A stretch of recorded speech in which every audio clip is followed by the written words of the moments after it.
За 5 6 7 см талтай гурвалжин байгуулъя. За тэгэхээр хамгийн эхлээд 5 см талтай хэрчим эхлээд байгуулъя. Урттай. За тэгэхээр хэрчмийг яаж байгуулах вэ гэхээр хэдүүлээ шугам үзэг ашиглаад хэрчим байгуулдаг шүү дээ, тийм ээ. За тэгэхээр шугамаа гаргаад ирлээ. За тэгээд шугамаа ашиглаад ингээд 0 дээр эхлэлтэй нэг цэг, за тэгээ 0-оос 5 см гэж хэмжиж яагаад нөгөө цэгээ авч болдог шүү дээ. Тэгэхээр шугамаа бол янз бүрийн байрлалтай эргэж тойруулаад ингээд дэвтэр дээрээ шугамаа байрлуулж яагаад ингээд зурах боломжтой. За яг тэгээд зөв ашигтай талбай ашиглахын тулд ер нь голчлон хэрэгтэй хэлбэрээр бол зураад байдаг. Альж тохиолдлоор бол зурах боломжтой шүү.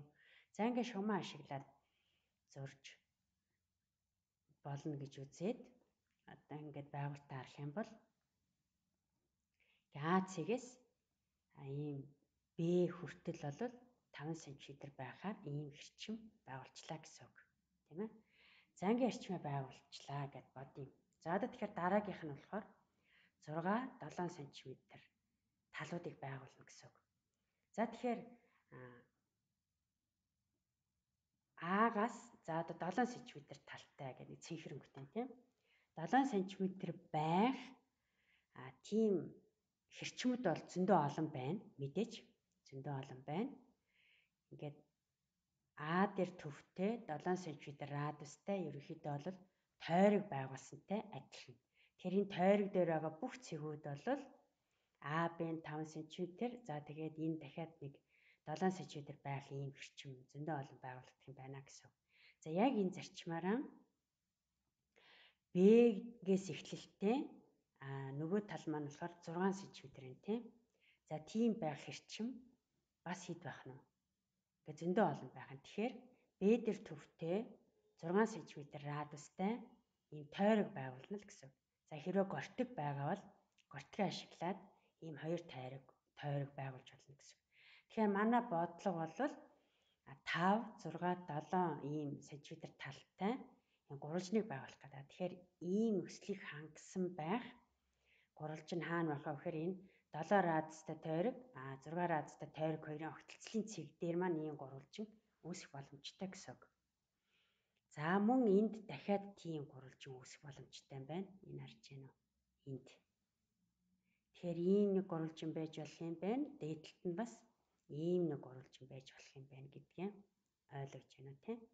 За тэгэхээр анхны 5 гэдэг хэрчим маань бол янз бүрээр зурагдсан тохиолдолд тэр анхны 5 гэсэн хэрчмээс шалтгаалаад хэрчмийн хоёр үзүүрийн цэгүүд дээр төвтэй тойргуудаа байгуулад ийм гурвалжин ингээд байгуулах боломжтой гэсэн үг. За ерөнхий тохиолдолд гурвалжин маань ийм гарлаа гэсэн үг тийм.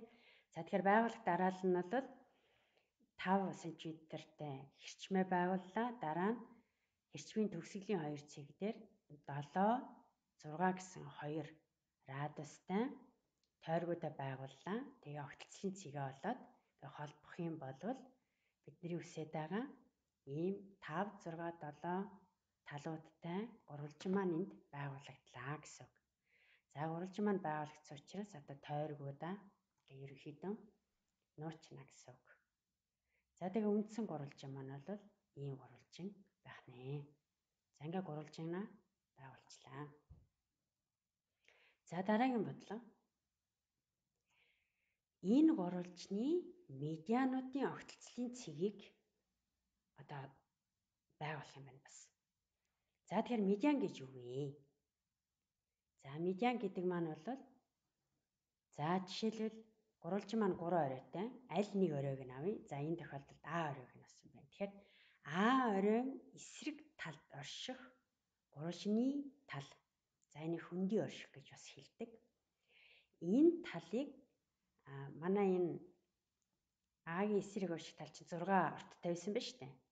Тэгэхээр энэ 6 гэсэн урттай талыг тэнцүү хоёр хэсэгт хуваагдж байхаар нэг А гэдэг цэг авч байна. Энийг дундаж цэг гэж хэлдэг.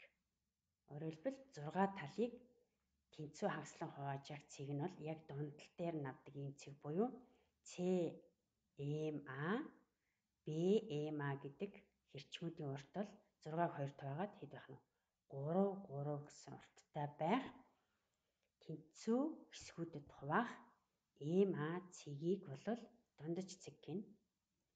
За тэгээд дахиад нөгөө B оройн эсрэг талд байгаа талын урт 7 буюу тэрийг тэнцүү хуваачаар 3.5 урттай MB гэдэг дундаж цэгийг байгуулж байна. За тэгээ үлдсэн C оройн эсрэг талд орших AB хэрчмийг 5 урттай штэ. Тэрийг хагаслан хуваах MC гэдэг цэгийг ингээ байгуулад 2.5 гэсэн урттай дундаж цэгүүдийг байгууллаа. За одоо эдгээр дундаж цэгүүдийг нөгөө харгалзах эсрэг оройнуудтай нь холбоно. За тэгээ ингээ холбохоор үүнийг медиан гэж хэлдэг. Өөрөөр хэлбэл А оройг түүний эсрэг талын дундажтай холбосон энэ хэрчмийг медиан гэж хэлдэг. За тэгэхээр гурвалжинд хичнээн медиан байх нь. 3 орой харгалзах эсрэг талуудын дунджийг холбосон 3 медиан байдаг.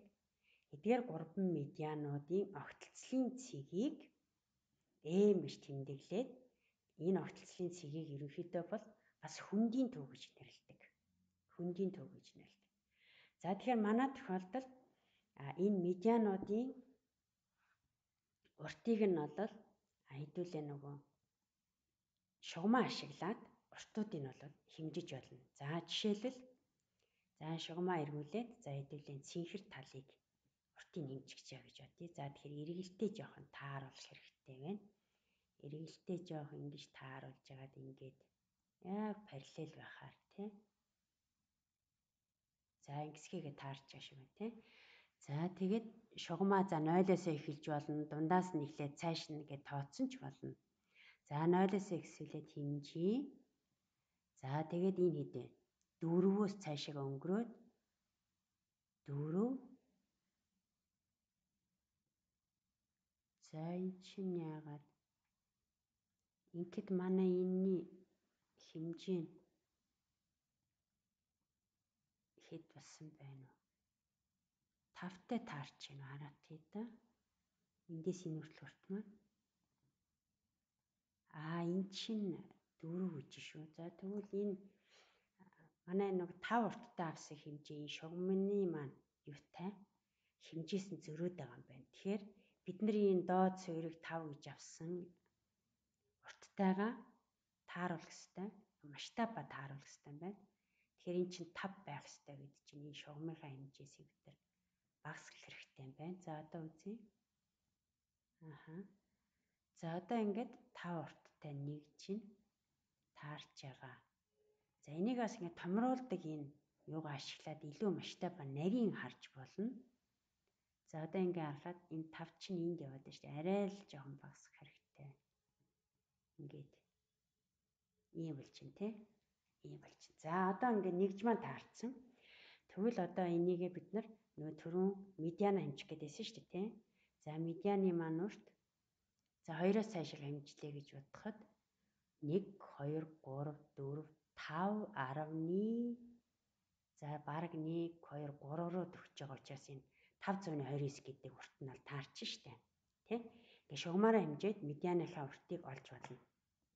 За яг энэ тохиолдолд би байгуулалт хийгээд тэгээ тэрнтэйгээ холбоотойгоо тайлбарлаж байгаа учраас шугамаараа хэмжиж медианы уртыг олох талаар тайлбарлаа. За дараагийн удаад бол тооцоолоод өгсөн талууд нь өгсөн байхад медианы уртыг хэрхэн олох талаар дараа нь тусдаа тайлбар бичдэг оруулна. За ингээд 5.3 гэдэг ойролцоогоор уртуудыг нь оллоо. За яг энэ шигэ нөгөө улаан медиан, хар медиануудаа тус уртуудыг нь ингээд олох боломжтой. За одоо дижитал шугамыг одоо яаж ашигладаг зааврыг л ингээд би нийгвчлэн харуулад байна шүү дээ. За одоо энэ хоёрыг дахиад жоохон эргүүлэх тутам байна тий. Дахиад жоохон ийш нь эргүүлэх тутам байна тийм үү. Ийш нь эргүүлэх тутам. Гэ зөөж аваачиж яваад одоо бараг тавцчих шиг байна шүү дээ, тийм. За тэгээд 10-аас эхэллээ гэж бодох юм бол энэ чинь 15.15 ч юм уу, тийм.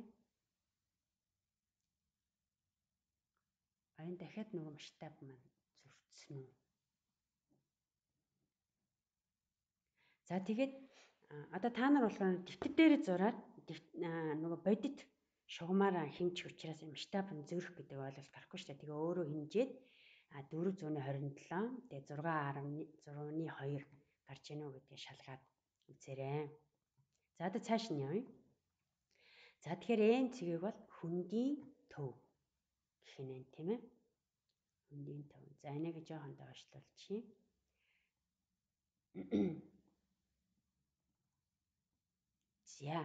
За дараагийн байгуулах зүйл бол бисектрисүүдийн огтлцлын цэгийг байгуулах юм байна. За тэгэхээр бисектрис гэж юу вэ? За бисектрис гэдэг бол дахиад мөн адилхан 3 шний 3 оройгоос эсрэг тал руу буулгасан энэ А орой дахь өнцгийг хагаслан хуваасан тэр шулууныг бол бисектрис гэж хэлнэ. Тэгээд тэр шулуун маань эсрэг талыг огтлж таарна. Тэгээд тэр огтлцлын суурийг бол бисектрисийн суурь гээд ээл үсгээр тэмдэглэж байна. За тэгээд А оройгоос гарсан бисектрис учраас ээл А гэж тэмдэглэсэн байгааг анхаараарай. Тэгэхээр энэ өнцгөө бид нар хэмжин тийм. За энэ өнцгөө хэмжихдээ яаж хэмжих вэ гэхээр нөгөө юугаа ашиглаад хэмжинэ. Трансвертер байдаг шүү дээ, тийм ээ бидэнд. Тэгээ нөгөө физик утгаар яг бодит трансвертеророо энийг хэмжинэ. За тэгээ трансвертероор яаж хэмждэг юм бэ гэхээр энэ трансвертерийн энэ төвийг яг энэ А орой дээрээ давхцуулаад за тэгээд бисектрисийнхаа нэг энэ талыг хэвтэй талыг энэ АБ талтайгаа давхцуулж тавина. За тэгээд хэмжихэд энэ бисектрисийн хэмжээ одоо энэ үед энэ 10, 20, 30, 40, 50 за 50 хэдэн энэ чинь 5, 6, 7.5 ч юм уу те 57.5 байна. За би үзгээ гаргаж ирээ 57 градусыг ингээ хоёрт хуваачна гэсэн үг шүү дээ. Тэгэхээр 24 хаслаа 17-г хоёрт хуваахаар 8-аар өгөх юм биш үү? 16 гээд тэгээд 1 10 гээд 28.5 градус юм байна л да. За тэгэхээр 28.5 градус гэхээр 1 2 20 тэгээ 28.5 градус гэдэг ингээд бисектрисээ бол ерөөхдөө энэгээр ингээд хуваагаад олж болох нь байна тийм. За нөгөө цаас трансвертийг ашиглаад ингэж байгуулж болно шүү гэдэг санааг хэлж байгаа. За одоо энэ бодлуудаа устгачи. Баллуур аваад эдрийг ингэ устгачи.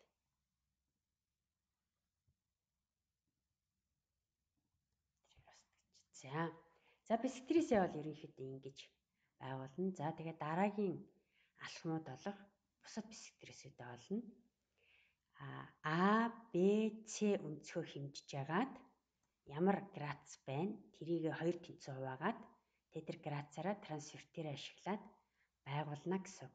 Тэгээд тэр байгуулсан бисектрисээ холбоход энэ суурийн өнцгийг болоод бисектрисийн суурьгээд Б оройн эсрэг талд байгаа учраас ЛБ гэдэг үсгээр тэмдэглэж байгаа.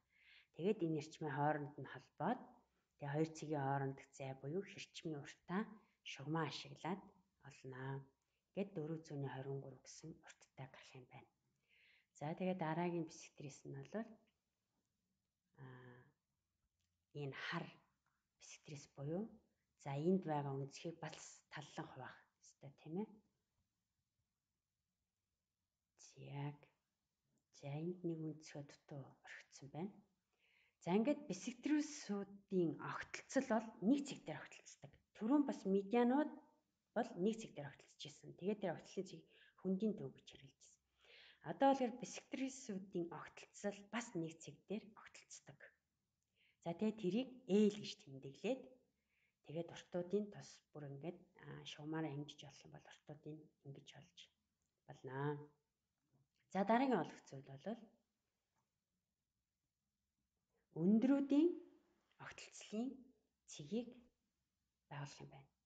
За тэгэхээр өндөр гэдэг маань юу хэлдэг вүлээ гэхээр өндөр гэдэг маань за мөн адилхан А оройгоос гарсан өндрийг олно гэдэг нь А оройн эсрэг тал руу буулгасан перпендикуляр буюу тэгш өнцөг үүсгэж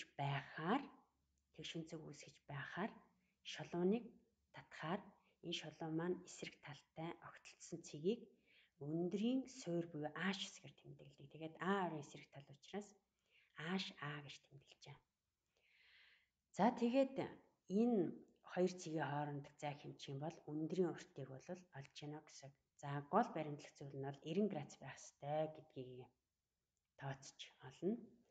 За тэгээд яг энэ алхмаараа Б оройн эсрэг тал руу 90 градус үүсч байхаар шулуун татаад тэгээд AC шулуунтай огтлцсон цэгээ HB гэж тэмдэглээд тэр хоёрын хооронд нь холбоод уртын шугамаараа хэмжээд олно гэсэн. За тэгээ үлдсэн талаа мөн байгуулад тэгш өнцөг үүсгэж байхаар C оройг дайрсан шулуун цор ганцолдно.